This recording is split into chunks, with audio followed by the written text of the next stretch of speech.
நம்ம ஒரு இடத்துல இருந்து இன்னொரு இடத்துக்கு டிராவல் பண்ணி போகிறதுக்கு நமக்கு நிறைய மோட்ஸ் ஆஃப் டிரான்ஸ்போர்ட்டேஷன் இருக்குது. Bike, car, bus, train, flight, ஷிப்புன்னு சொல்லிட்டு இதில் ஏதாவது ஒருத்தர் யூஸ் பண்ணி டக்கு நம்ம ஒரு இடத்துல இருந்து இன்னொரு இடத்த ஈஸியாக ரீச் பண்ணிட முடியும். ஆனால் ஒரு நாள் இல்லை 2 நாள் ஃபுல்லாக ரோட்வேஸில் ட்ராவல் பண்ணி நம்ம ஒரு இடத்துக்கு போகிறதுக்கு டக்குன்னு ஒரு மணி நேரத்துலையோ இல்லை 2 மணி நேரத்துலையோ அந்த இடத்துக்கு நம்ம குயிக்காக போகிறோம்னா அதுக்கு ஒரு பெஸ்ட் டிரான்ஸ்போர்ட்டேஷன் தான் ஃப்ளைட், அதாவது ஏர்பஸ். மோஸ்ட்லி நம்ம ஃப்ளைட் ட்ராவல்ஸை எதுக்கு ப்ரிஃபர் பண்ணுவோம்னா டைம் சேவ் பண்ணுறதுக்கு தான். ட்ரெயின்லையோ பஸ்லையோ ஒரு நாள் இல்லை 2 நாள் ஃபுல்லாக ட்ராவல் பண்ணி நம்ம டெஸ்டினேஷனை ரீச் பண்ணுறதுக்கு வித்தின் ஹார்ஸில் நம்ம டெஸ்டினேஷனை ஈஸியாக ரீச் பண்ணுறதுக்கு இருக்கக்கூடிய ஒரே டிரான்ஸ்போர்ட்டேஷன் மோட் ஃப்ளைட்டு தான். அண்ட் அது மட்டும் இல்லாமல் வேர்ல்டில் இருக்கிற எந்த கண்ட்ரியாக இருந்தாலும் நம்ம ஈஸியாக குயிக்காக இல்லை ஒரு எமர்ஜென்சி பர்பஸ்க்கு ட்ராவல் பண்ணணுன்னாலும் அதுக்கு நமக்கு யூஸ்ஃபுல்லாக இருக்கிற ஒரே ஒரு டிரான்ஸ்போர்ட்டேஷன் மோடும் இந்த ஃப்ளைட் ட்ராவல் தான். ஆனால் ஒரு இடத்துல ஒரு ஃப்ளைட் ட்ராவல் ஒன்று இருக்குது. கரெக்டாக சொல்லணும்னா இப்படி போய் அப்படி இறங்கிடலாம். அதாவது ரொம்ப ரொம்ப ஷார்ட்டான டிஸ்டன்ஸில் ஒரு கமர்ஷியல் ஃப்ளைட் ட்ராவல் இருக்குதுன்னு சொன்னால் உங்களால் நம்ப முடியுமா?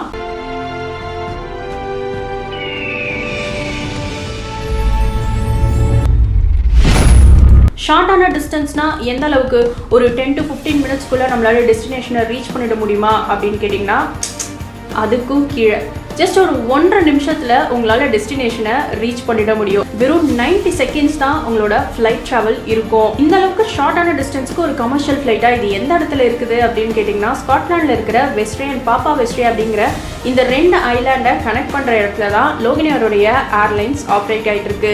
World's shortest commercial flight. பொதுவாக இந்த 2 ஐலாண்டுமே ஜஸ்ட் ஒரு 1.5 நிமிஷத்துலேயே நம்மளால ரீச் பண்ணிட முடியும்.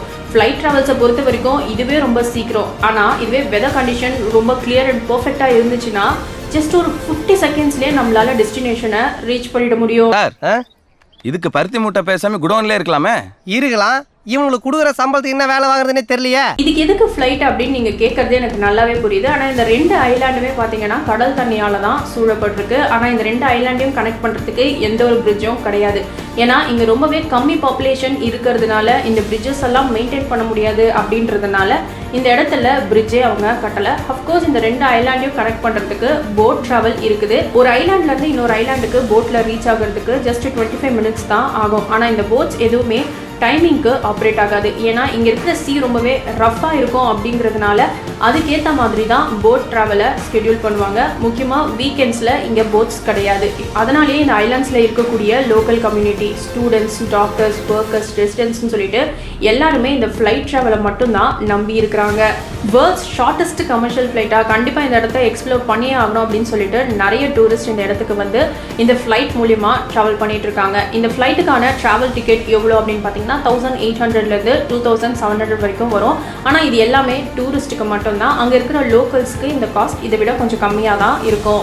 என்னதான் ஷார்ட்டஸ்ட் கமர்ஷியல் ஃப்ளைட்டாக இருந்தாலும் ஃப்ளைட் ட்ராவல் அப்படின்னு வரும்பொழுது இதில் சில பிரச்சனைகள் இருக்க தான் செய்யும். இந்த 2 ஐலாண்டுக்கும் நடுவில் வெதர் கண்டிஷன் எப்போவுமே கொஞ்சம் மோசமாக தான் இருக்கும். இந்த வெதர் கண்டிஷனால் அட் டைம்ஸில் ஃப்ளைட் கேன்சல் பண்ணுறது, இல்லை ஃப்ளைட் டிலே ஆகுறது, இல்லை 1.5 நிமிஷத்துக்கு மேலே ட்ராவல் பண்ணி போகிறது அப்படின்ற மாதிரி கொஞ்சம் ரிஸ்கியான ட்ராவலாக தான் இது இருக்கும். 1.5 நிமிஷத்துக்கு ஒரு ஃப்ளைட் ட்ராவலாக. ஒருவேளை இந்த ஃப்ளைட்டில் ஒரு ஏர் ஹோஸ்டஸ் இருந்தாங்கன்னா சேஃப்டி இன்ட்ரொடக்ஷன் கொடுக்கறதுக்கு முன்னாடியே இந்த ஃப்ளைட்டு டெஸ்டினேஷனை ரீச் ஆகிடும். அவ்வளோ ஏன் நீங்கள் ஏறி உங்களோட ஹேண்ட்பேக் அரேஞ்ச் பண்ணிவிட்டு நீங்கள் சீட் பெல்ட்டை மாட்டுறதுக்குள்ளேயே உங்களோட டெஸ்டினேஷன் ரீச் ஆகிடுச்சு, இறங்குங்கன்னு சொல்லிட்டு இறக்கி விட்டுருவாங்க போல. I pay money. Complaint warden. என்ன வேணும்? புட் சட்னி. ஏய் இடியட், அப்புறம் என்ன பிளேட் வச்ச? Oh I am sorry.